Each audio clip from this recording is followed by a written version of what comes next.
Local law enforcement is on the front lines when it comes to substance abuse and overdoses.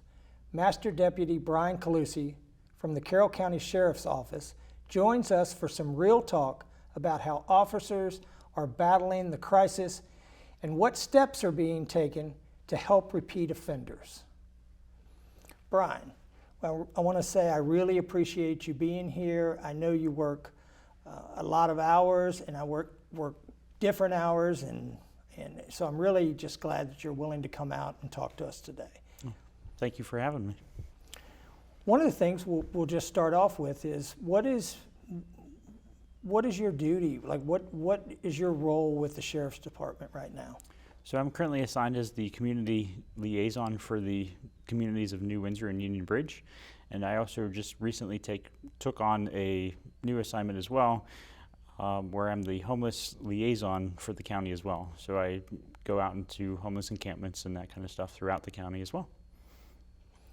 Homeless, do you just do that in Union Bridge, or do you do it all throughout the county? Throughout the entire county.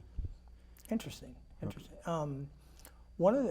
How long have you worked for the Sheriff's Department? So I've been working for the Sheriff's Office for just under 10 years. Have you noticed, with the influx of fentanyl and different kinds of drugs that have kind of come into the community in the last few years, have you noticed a big difference in the calls that you get, different kinds of things that you're asked to go out and do as law enforcement? We do. With the increase of the fentanyl and the carfentanil that's coming into the county, we are responding to more overdoses, unfortunately.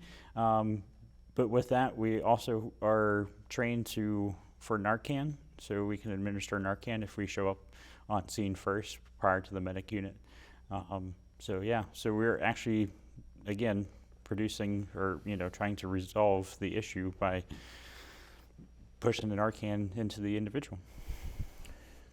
If an individual gets Narcan and it's on the street and you revive them, say they refuse medical assistance, what's kind of the protocol that you guys use for that individual?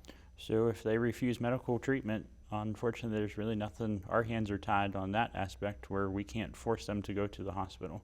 So we strongly encourage them to go to the hospital because the Narcan, as what we're trained into, will eventually wear away within about 45 minutes, so they could actually start to overdose once again if they don't get the appropriate treatment at the hospital.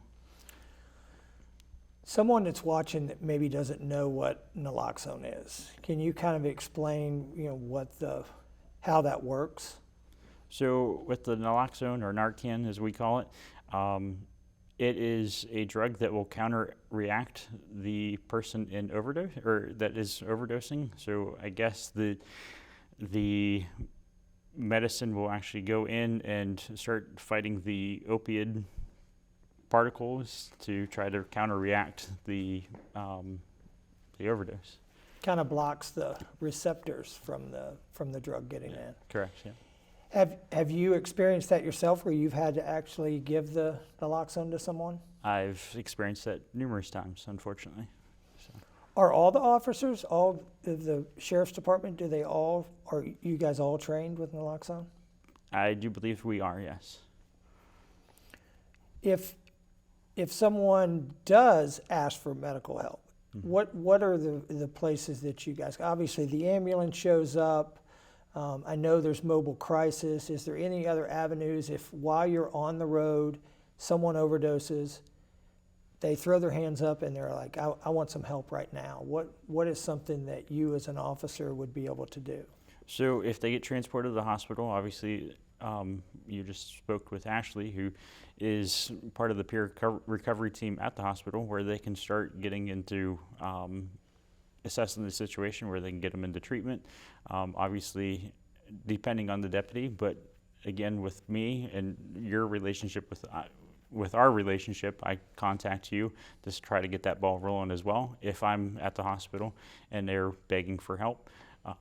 If, on the other hand, if they don't really want the help, but we know that they want the help, but they don't want the help.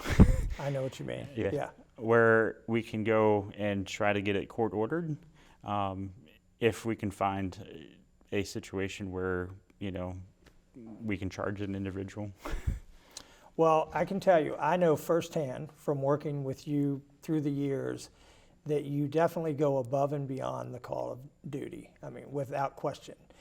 I've seen, there's been times that you've reached out to me and we've actually met together and helped to try to do that. I mean, that's just community policing, you know, to the fullest. We really appreciate you for coming out, sharing some of the stuff that you do on the street. And I know our community, I know myself, we really appreciate all the stuff that you do for our community. So I really want to thank you, Brian, for being here. Thank you. Law enforcement plays a central role in what happens when people are in crisis, whether it's administering Narcan, identifying repeat offenders at high risk, referring individuals to treatment, or educating the community about the Good Samaritan law. Their efforts can save lives.